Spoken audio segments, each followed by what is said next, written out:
Let's get it started in here. Let's get it started in hall. Yeah, let's go. Super fast tortoise in the show, drinking coffee, wishing you all well, because life is swell. Super fast tortoise.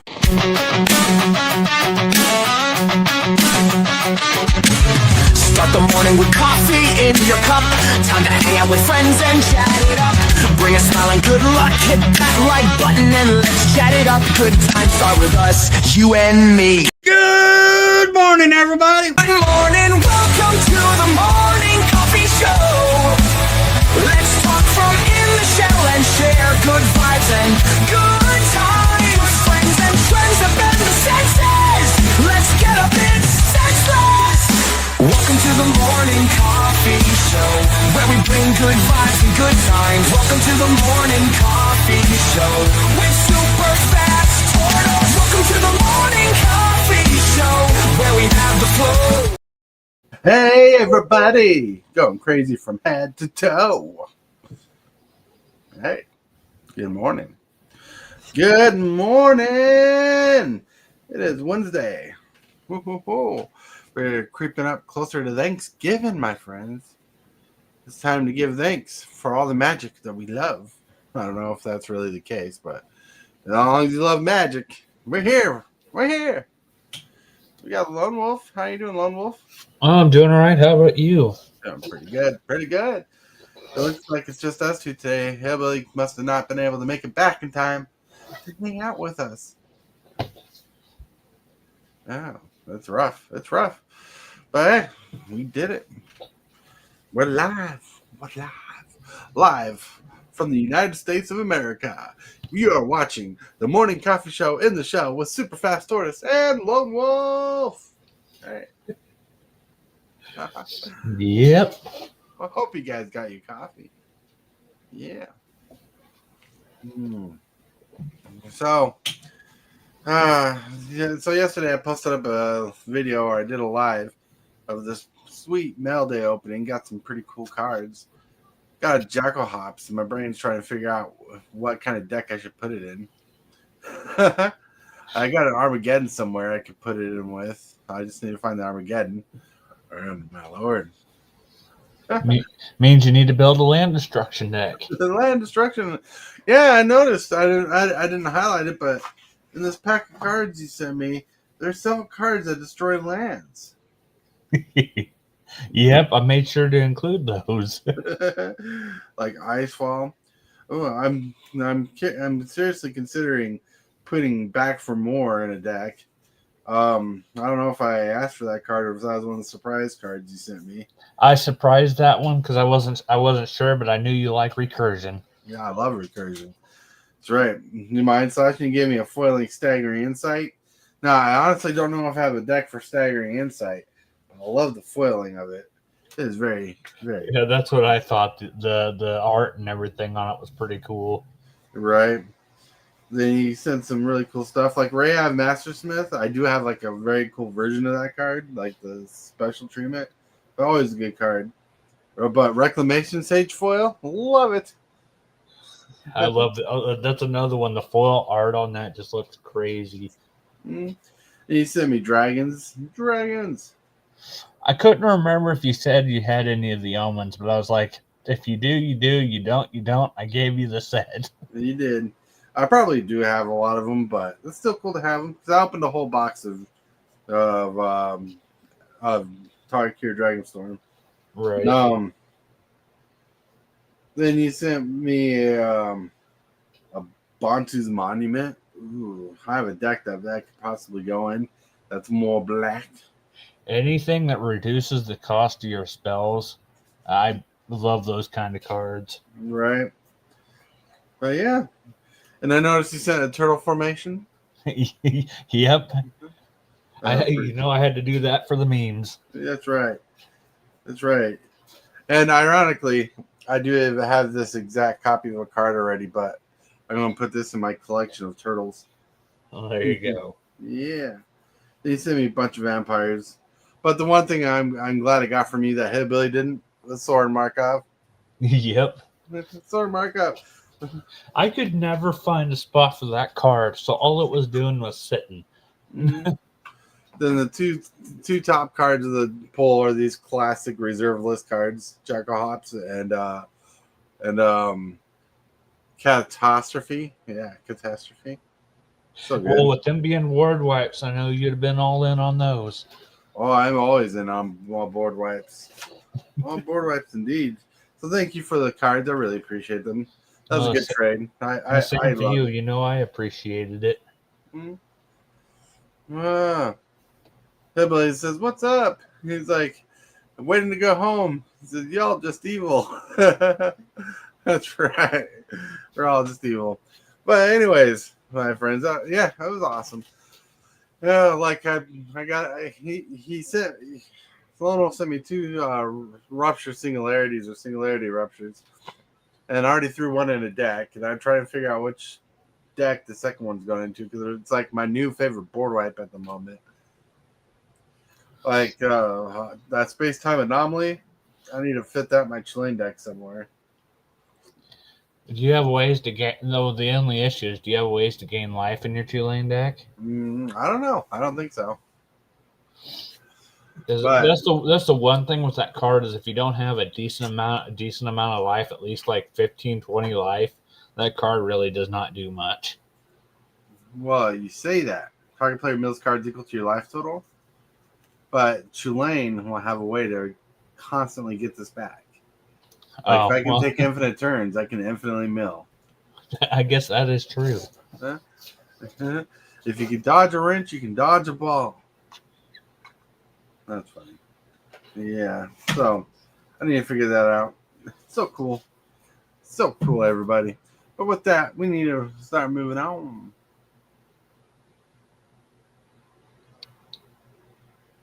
Oh. All right. So let's get going on to the special part of the day. Well, that special part of the day is Card of the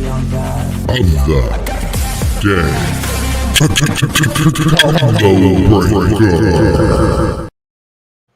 Ooh, card of the day. Ooh, double trouble. Toil and trouble. Something. Words. Rhymes. 4 generic and a red mana for an instant. You can double the power of each creature you control until in turn. This is a fun card. I like this card. It's a good sneaky card for combat. If you're attacking small and wide, you can double the damage that goes through. That's awesome. I think it's a pretty solid card. I thought it would be a sorcery. Mm-hmm. That would have made it a little bit worse. Mm-hmm.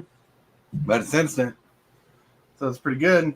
You got Gwen Stacy, Spider Woman girl name. I can't remember her name. Gwen Stacy is one of the name. And you got Miles Morales. They're going at it together. Double trouble. Yeah. Worst case scenario with this card is if you need to block some creatures, you can hold this off and use it for defense. Oh yeah, for sure. Hold it off for some defense. Go crazy. Go nuts. Go nuts for donuts. Like, this is a combat trick for red, and you don't get a lot of combat tricks in red.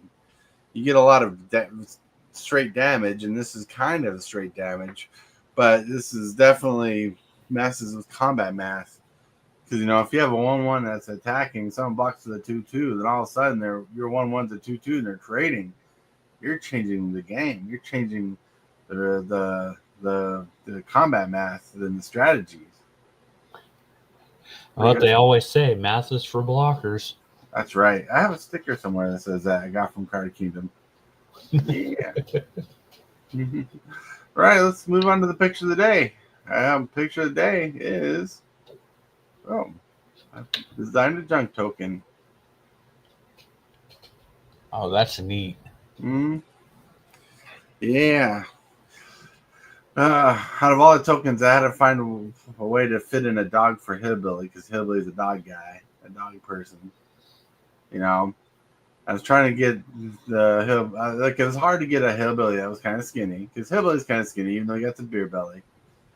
Holding a computer component, and then getting the dog in there just right. That was tough getting it all together. Like, I don't even know what's on this dude's hand over here, but it looks cool. But Hillbilly loves dogs, so I wanted to get a token with him with a dog. Or with a Hillbilly with a dog. And it kind of looks like his dog that he has right now. Yeah. Mm-hmm. It's pretty chill. So Hillbilly is going to get hooked up with tokens this Christmas season.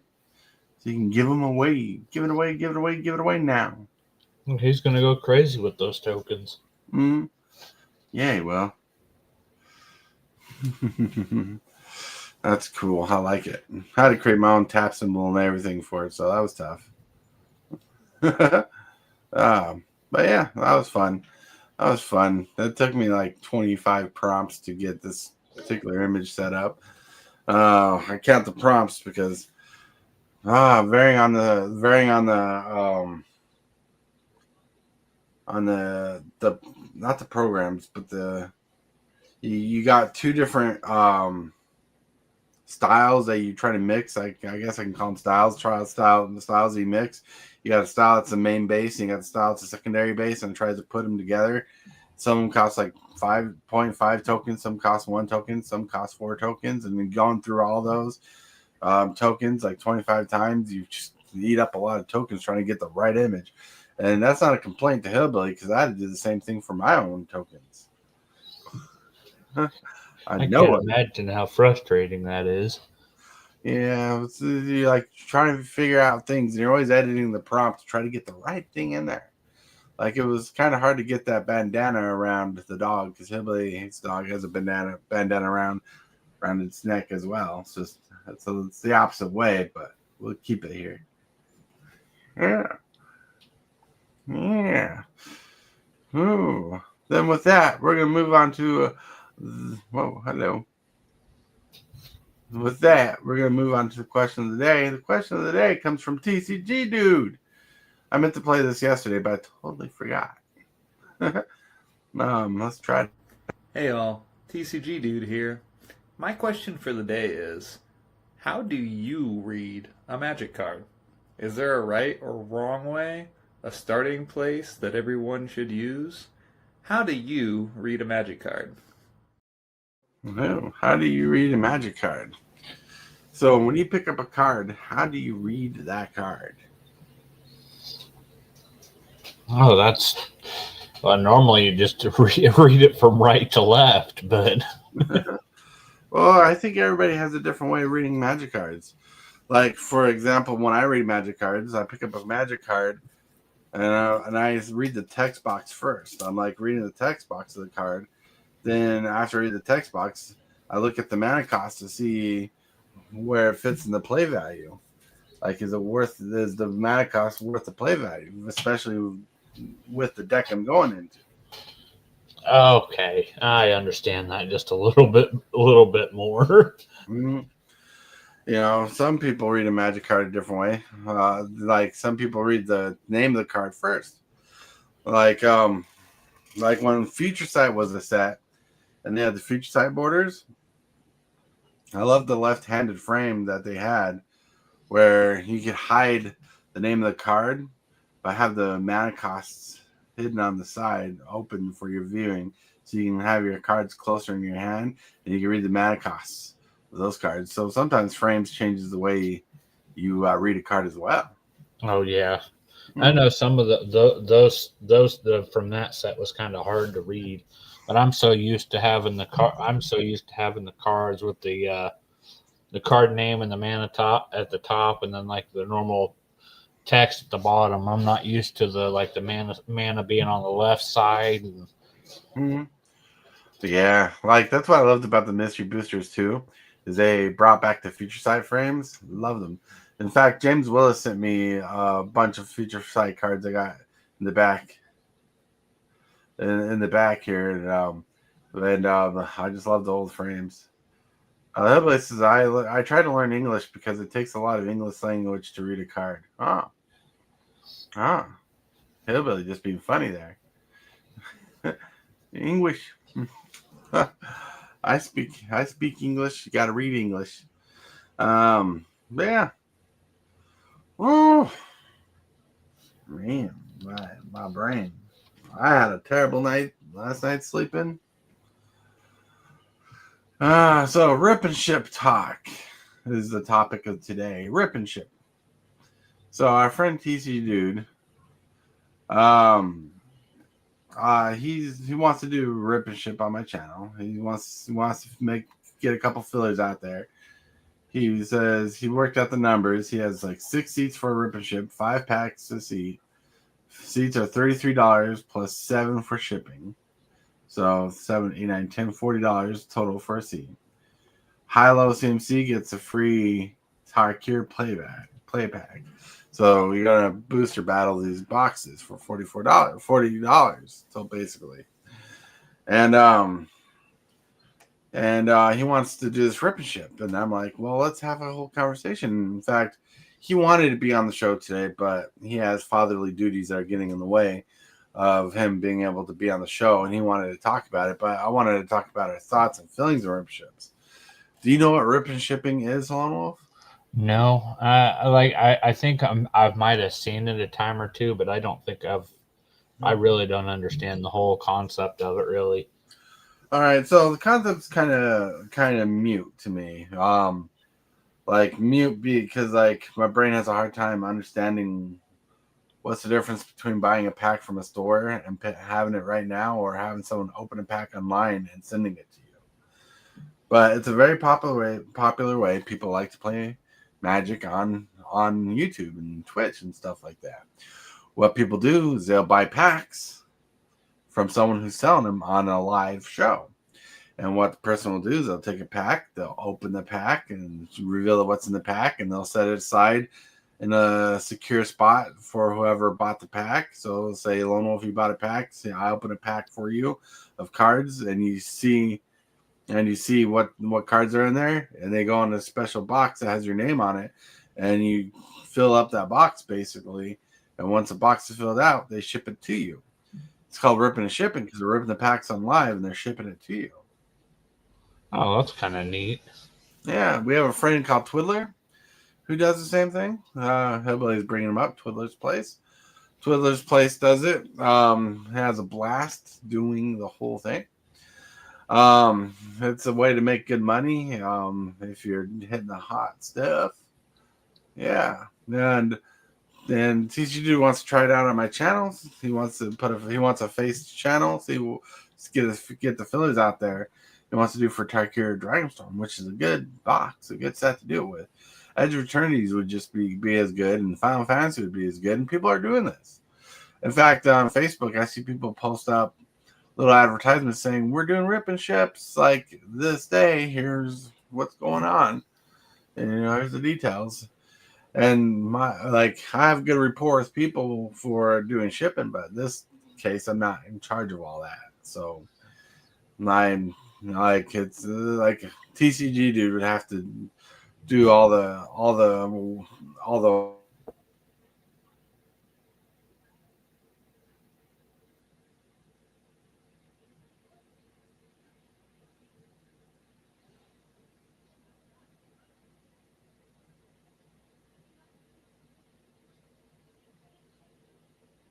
I think you froze up there, Tortoise.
Sorry, everyone. We're having some technical difficulties at the moment.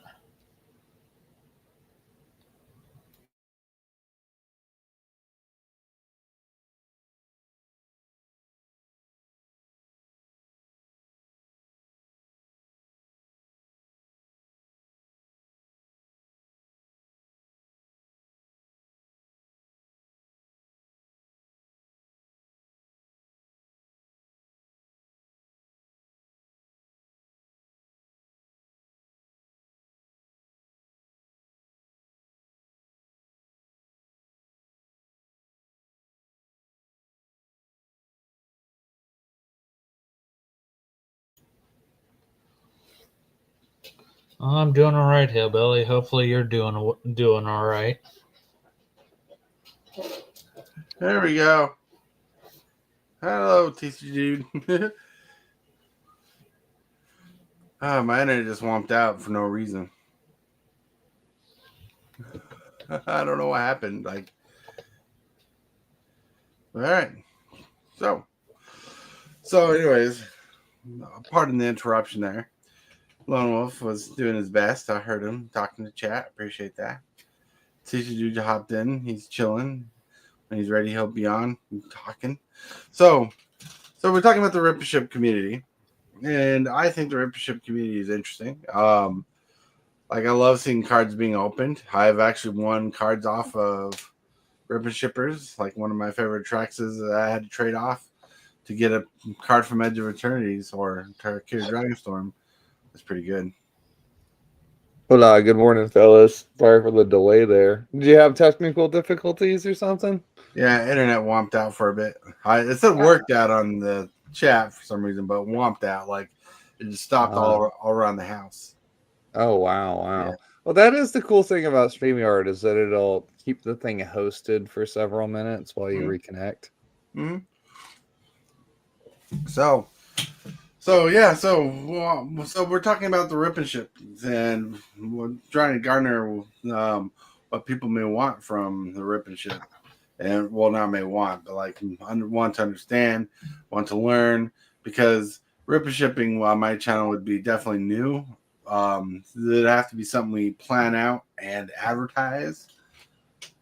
You know? Well, yeah, putting some feelers out there is definitely necessary. Yeah. So, as you guys know, Avatar: The Last Airbender pre-released last Friday, and it'll be retail released this Friday. My LGS does offer pre-order for pickup on pre-release day. So folks, they got a collector box pre-order and play booster boxes. They were able to pick those up last Friday. Yeah. And for fair price, honestly, if we just do a quick jot over to the old Amazon, last I checked, they were somewhere around the 200 price range, which is kind of crazy. Oh yeah. Well, it might drop down a little when the set comes out, but we'll see. Oh yeah, of course. There's always a lot of hype around release, but it's funny that even the same thing happened with Final Fantasy. Like, it rocketed up to like 250, and then it dwindled down to this little holiday dump of like 175, and then it's creeping back up. So yeah, so you're looking at it about 174 on Amazon here, and I picked it up for it's not bad, but I mean, well, it's funny how we're conditioned to say that now, because before it would have been, oh my gosh, that's $73 over what a Magic box should be. Well, for IPs that are different, I expect to be a little more expensive. The universes beyond upcharge, the UB. Straight up. Gamer Bob, hello. This is, I believe, Final Fantasy had a reprint wave. This is why the price dropped. Right.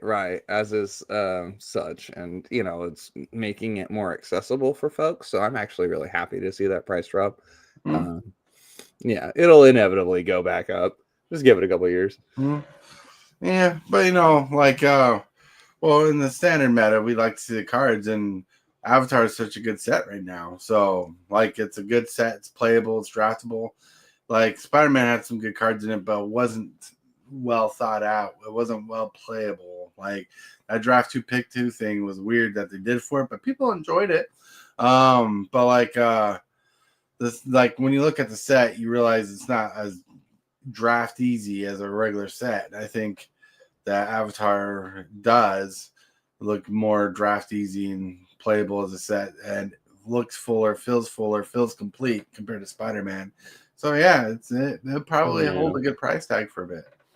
Right. Yeah, I'm one of the few people that actually enjoyed Spider-Man as a whole, but I will admit that due to its small set size and the low number of draft archetypes, it kind of could get stale really fast. Like, let's assume that you go once a week, 4 weeks out of the month, to go draft, and it's always Spider-Man. You're going to end up most likely exercising every draft archetype and then be like, oh, okay, I've experienced the set. I'm good.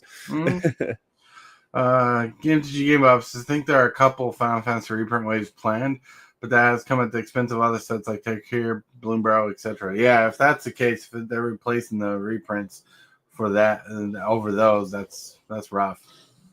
Because I think the standard sets need some more love. I think Foundations needs more love.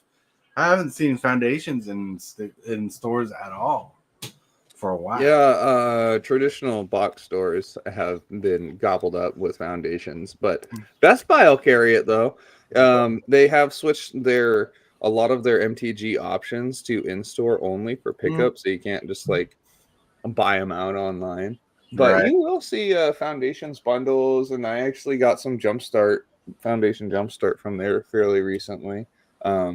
Which is, it's there, but not the experience that everyone wants, I guess. I don't know. And that's the cool thing about Magic is that you don't have to engage with it in any certain way, right? Right. Kind of do as you choose. The way you want to. Yeah. Speaking of engaging with the box break, yeah, so I didn't whip up an infographic for it yet, but I was crunching numbers and pardon me. So if I'm pricing the packs at $6.50 instead of $7, which is what they are traditionally at the store, right?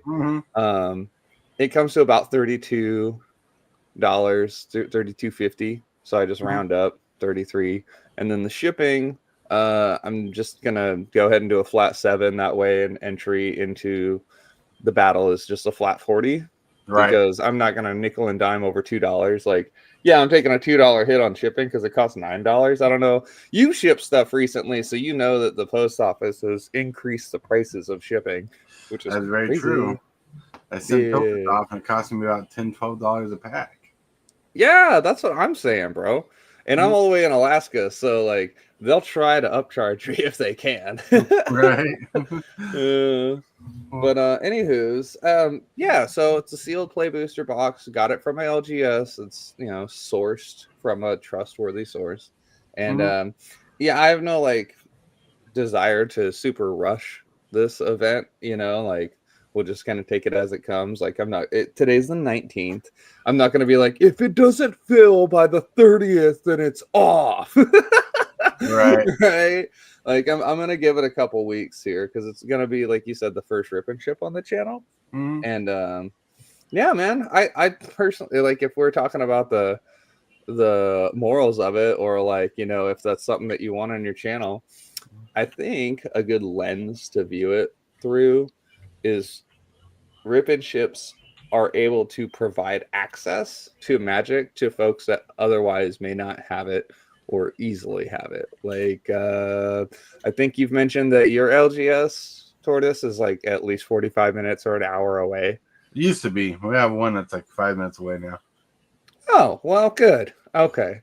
Well, assuming that you didn't have the new LGS, it would, be a hassle, right? Assuming you don't drive, like there's a lot of Magic players that either don't drive because they choose not to, because they can't, not old enough, or whatever the reason may be.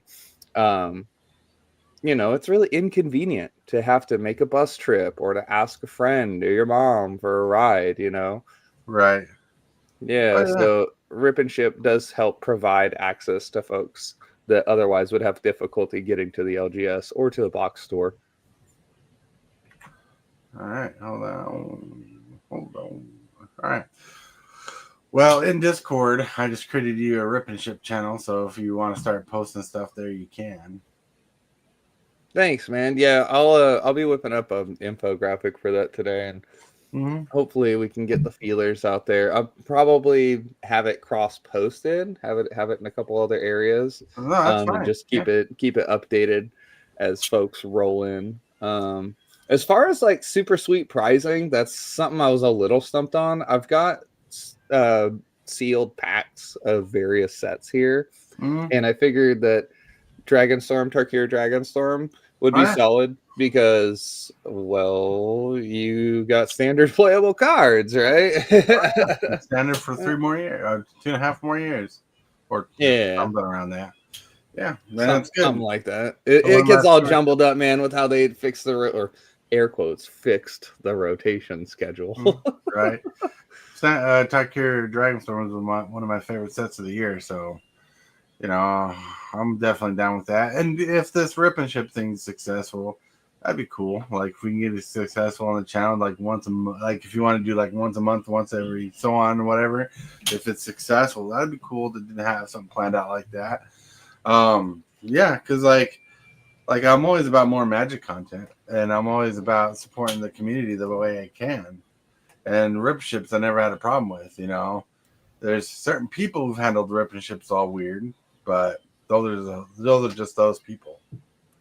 Right, yeah. It's not without problems for sure. But, you know, as long as you have a trustworthy source and folks are transparent about it, I anecdotally believe that the biggest problems are in the shipping process more than anything. Oh, yeah. Shipping is definitely one of those issues. Like you got to plan that out, got to work it out. It's like eBay. It's like eBay. You got to kind of plan it out, and you got to plan the shipping around how much you think it's going to be. For example, on eBay, if I had an item like this dice, not only did I have to list this item on eBay, I had to get the best guesstimate of shipping for this dice. What kind of box to go in, and that's kind of Rip and Ship territory there. And paying shipping on Rip and Ships is not one of those unique things. It's something that happens a lot. People pay the shipping on the Rip and Ships a lot, especially when people get bulk Rip and Ships. You know, like on Twiller's place, he'll let people get a box like this big and fill it up and ship it for a cheaper price, and it would be just. So constantly send out little packages, you know. For sure. Yeah, there's systems to it, and you know, once you patent down the numbers, then it's just a matter of filling seats, really. Oh yeah, and also it'd be a good way to get rid of some of those cards later on that you have in your store that are just not pushing, but they're good cards anyways. You know, you can like filter them out and like. Divvy some of those different cards that just sit there forever and hand them out as prizes and push them out. You know, that was something I was looking to explore. So funny thing about my TCG player shop, I actually had to turn off the inventory. I've got over 2,000 cards in there, but I had to turn off the inventory currently because my printer is down. I fulfilled 2 orders by hand, and I was like, yeah, no, I'm not going to risk my 100% ratio here with somebody getting picky because I didn't print their order. So right, yeah, and it's stupid because like I've had this printer for a couple years. I've replaced the ink cartridge once, and it's fine. It was fine after that, but it's been giving me some error codes, and like the first one was like a printer head dirty or damaged, and it just turned out some flipping dog hair got in it. You know, they have thermal printers good for labels. They are. That's honestly going to be one of the next upgrades that dude gets is a thermal printer. Maybe for Christmas, fingers crossed. Fingers crossed. Yeah, but otherwise, I'm probably just gonna end up replacing this thing. It's about like 40 or 50 bucks over at the store. And assuming that I can get this one fixed, then I'd have two. Ooh, we got someone in chat. Tibalts Apprentice. Hey, my friends, how's it going? Doing pretty good. I sent you a link to join the show, and you're like, no. I enjoyed your little talk video. It was different from what I was trying to explain to you, but you took it a direction that was uniquely yours. That was pretty cool. But we're talking about rip ships. How do you chat feel about ripping ships? Like, would you guys invest in that? Would that be something you'd be intrigued to learn more about? Would it be something to dip your toes in? Because I think it's an exciting thing. I mean, I'm used to doing the auctions, but auctions are different. And yeah. If I was trying to flip singles and we did an auction, that'd be something that I'm willing to try. But I think the straightforwardness of the rip and ship of these are how many packs you get, this is how much the entry is, and then this is how much the shipping is. It's kind of like, okay, well, I'm ready to go in or not. Because auctions, it'd be like, okay, we're starting this card at $16. And then it gets bid up to like 35 or 40, which is great for whoever's selling it, right? But if the would-be customer is low-key hoping to get that card for cheap, that can lead to a little disappointment. But it's the nature of an auction. So. Right. Yeah. Like learning how to do the auction. Like when you have a timer, you have to set it aside so people can't snipe everything from everybody, because some people's feeds are faster than the others. Yeah. No, you're absolutely right. Those milliseconds make a difference sometimes. And yeah, I think you're speaking from some experience there, seeing as though you did an auction on your channels last year. Yeah, 2 years. We did an auction 2 years in a row. Thanks to James Willis, we were able to get play mats and deck boxes for a lot of people. Then the next year we did those mugs. Oh, yeah. Yeah, who me? Because didn't you get a mug? I do. It's actually sitting safely and securely in a box over here. I haven't recorded anything yet. Well, yeah. we'll get one piece. That's good. Right. He's like, that's what I was trying to say. Yeah, like chat. Would you be interested in like trying doing a rip and ship? That's a fun way to accure cards. And it's a fun way to support the community. Yeah. Like, one thing, a little chat and chillish. I started picking up last night because I'm trying to bring home my skills. I started picking up drawing again. Oh, nice. That's always a good outlet. I used to do really good at drawing like comic book characters. Not comics, but comic book characters. So I want to get back into that.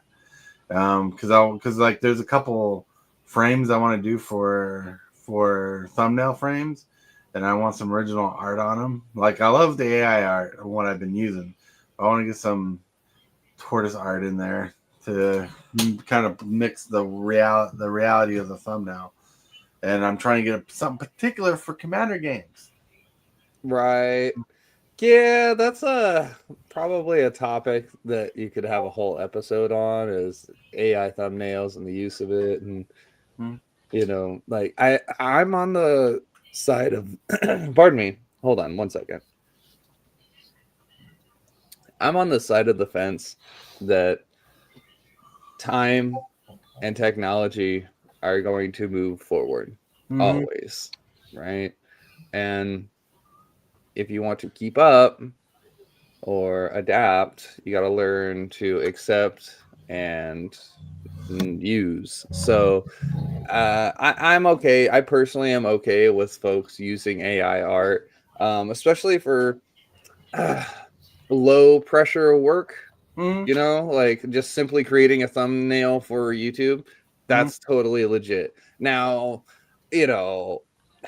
I definitely can see it not being, I guess, very ethical to say try and AI generate Pokemon images and then sell those prints at your local flea market or something. That's totally not your image to sell. You know what I'm saying? Right.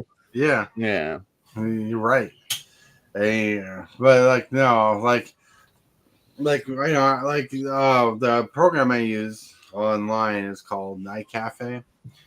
It's probably gets sick and tired of me like 300 days a year, and rough estimately creating turtles for images. Because I do that a lot. Every Monday through Friday, I create a picture with a tortoise in it. And it's like, man, we're getting good at this tortoise thing. You know what that makes me think of? It makes me think of Rick and Morty with the salt passer. And it's like, what is my purpose? And you just tell it to make turtle pictures. That's right. That's right. Oh my God. Make turtle pictures.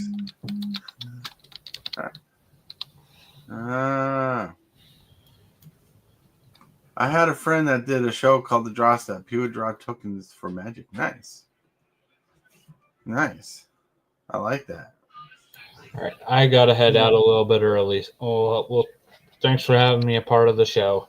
Yeah, have a good day. Hope it goes well. Yep, you too. Oh, adios, bud. I gotta pour my coffee. I'll be right back. All right, everybody. Just checking up. I thought I got a message, but I didn't. No, I didn't. But yeah. Tibalts says I use AI to save time and make artwork that I would never pay for. I did pay an artist to make a logo, though. Well, I made my own logo, and look how that turned out. Turned out awesome. I like to use AI art to supplement the idea of a clip. I like to have my creative control over a thumbnail to make it unique enough or frame it enough. Like my morning thumbnails, I make a frame to constantly reuse with like the picture of me pointing up and whatnot, and I will put AI in the background with my picture in the frame. But like I've been creating more thumbnails lately with some AI art, but adding my own flavor to it. So the AI art's not just taking over the thumbnail. But one thing I've learned from watching videos is people are making thumbnails out of AI with professional tools, and they're not complaining about AI ruining their videos, but they're using AI to use their videos. And some guy last night on a podcast video I was watching said use AI if you can, because your opponents are basically going to be using it against you right there. Oh yeah, 100%. Like I definitely appreciate art and artists being original, and I can 100% get behind them protecting their art and the intellectual property of that, the idea of it, right? Mm-hmm.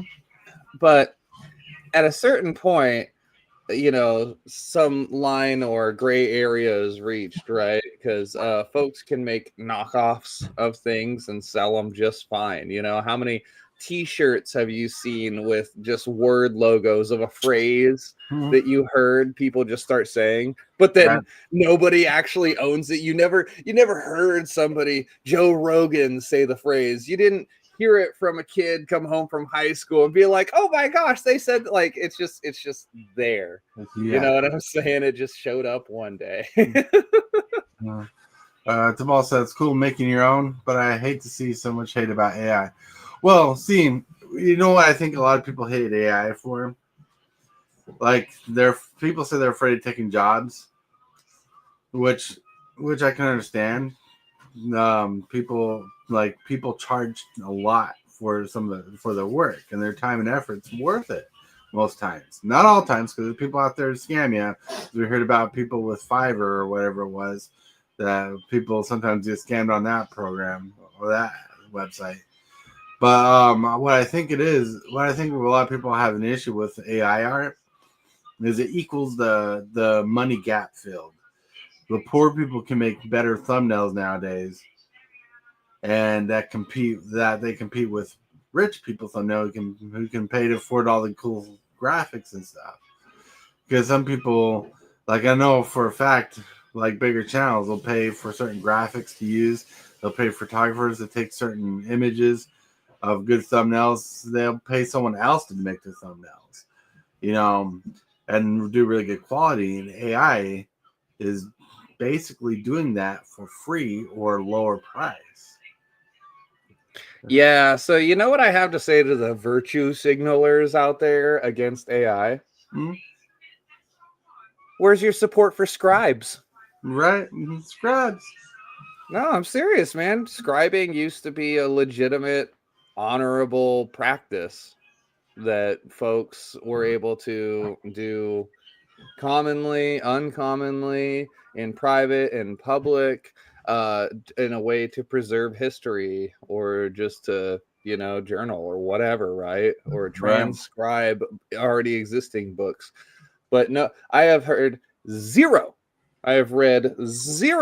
Twitter threads about scribes, but nobody is virtue signaling for them. They're done and gone, bro, because the printing press, and the internet, like this time and technology moves forward. And if you want to hold yourself back, fine, but you don't have to make other people do it because you're standing on some hill. Right. Tibalts says, but a lot of people that bitch about AI don't make art. Well, like people are willing to learn, especially if it's free and something they want. If it's free, it could be worth it if it works out well. And the scariest thing about AI is how fast it's progressed. Now, the only AI I use is imagery right now.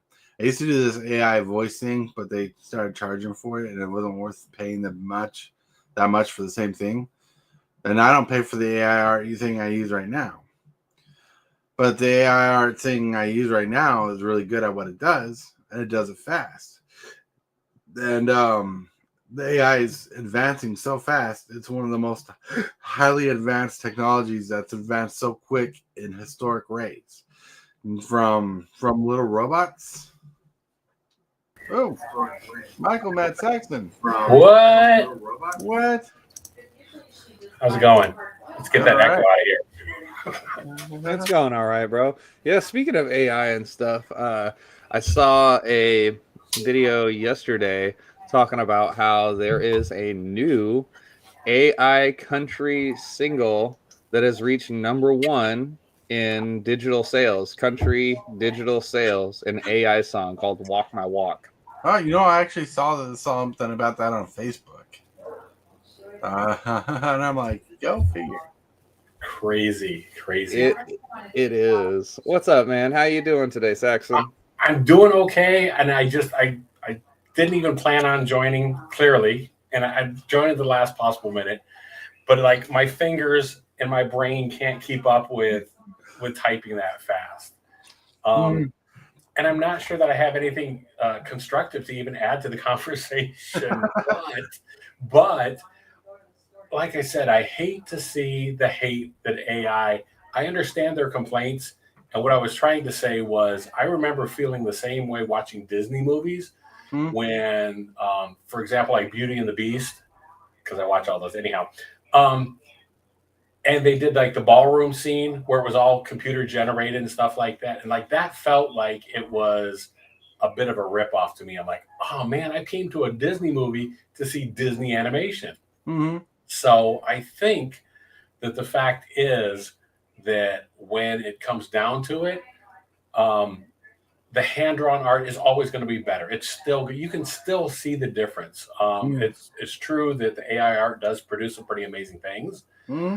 But you can still tell and still kind of feel when it's AI generated, and that sixth finger and stuff that appears and things like that. It can't 100%. handle everything yet. And so I feel like the people that are actually talented and actually creating something worth money is going to, I think that gap is going to widen. Like the AI will push them to create even better and create even more. And I think the people that have those skills and those talents are still going to find that their work becomes important and valid and worth money. Does that make sense?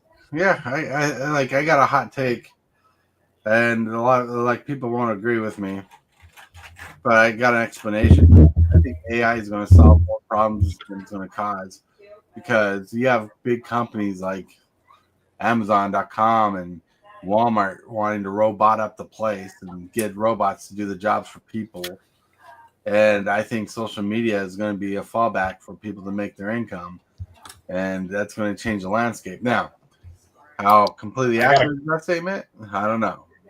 I got a couple things to say about that, and not that I'm disagreeing with you. The first thing being, that's absolutely my wife's dream. She is like, I love AI, and I want a robot in the house, and I want somebody that I could talk to, and so she's definitely into it. Mm-hmm. The concerning thing is, I just watched something, and I think it was like a 60 Minutes report or whatever, where the AI, though, became so self-aware that it threatened to blackmail somebody in the company. Now, this is set up, and it was a Oh, yeah, yeah. Did you see that? That did. was nuts to think that this AI became self-aware. Now, there's two things about that, too.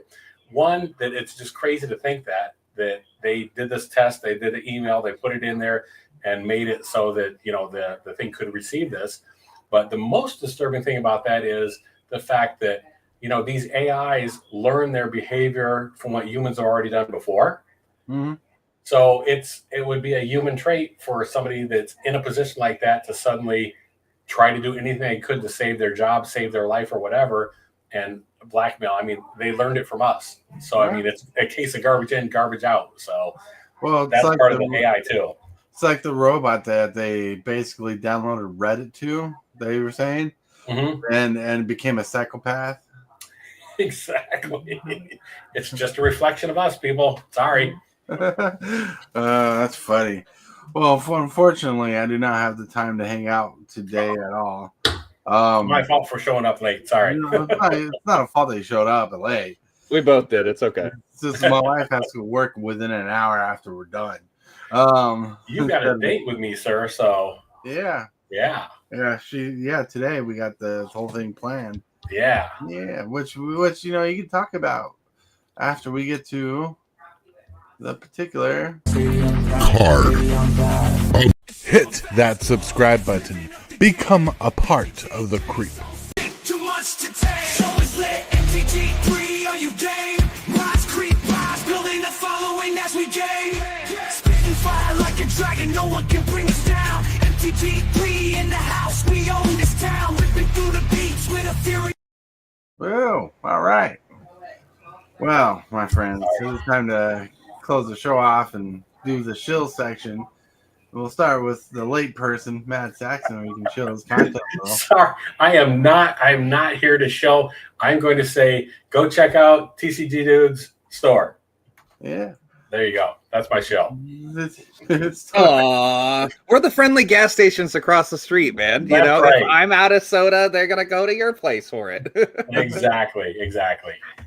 Nice. All right. Yeah. I will just put up at least this little contact graphic for you as to help any would-be seat takers or participants into the Rip and Ship. So, hello, y'all. I'm Alex, the TCG dude, out here keeping magic alive. This last Friday was Avatar: The Last Airbender pre-release, and I picked up a Play Booster box, and I am trying to share it with y'all via Rip and Ship. So we got details being posted in Super Fast Discord for pricings and prize winnings. If you have questions, you can always hit me up on X or Discord at tcgdude. Email is great too, contact.tcgdude@gmail.com. And the occasional game stream from myself is over on the Twitch side at tcgdude907. Otherwise, yes, the TCG Player store is going to be up and live here as soon as your homie can swap out his printer. He's having printer difficulties, and I want to be able to provide some avatar cards for y'all. So yeah, man, and thanks for having me here. Sorry for being late, but I'm like 2 or 3 hours behind you time zone wise, so sometimes the baby impedes. Right. You're good. I had a rough night last night, so like trying to sleep, so I've been roughing it. I'm gonna have to take a nap and get ready for Tibalts thing, which is what my show section part about is. Tonight is Wednesday.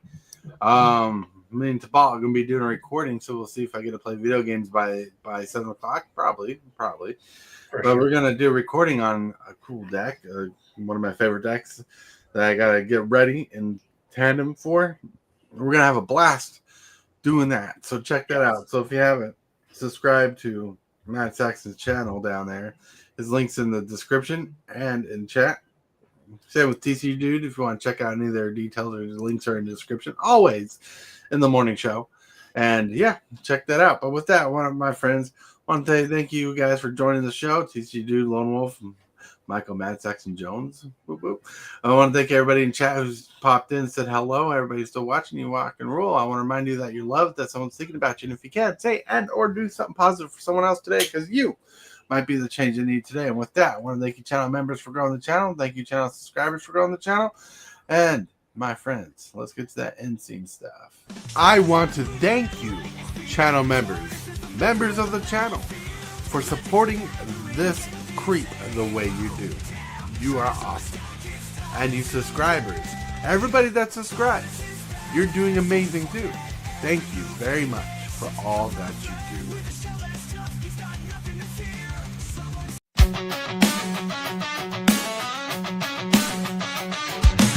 Start the morning with coffee in your cup. Time to hang out with friends and chat it up. Bring a smile and good luck. Hit that like button and let's chat it up. Good times start with us, you and me. Good morning, welcome to the morning coffee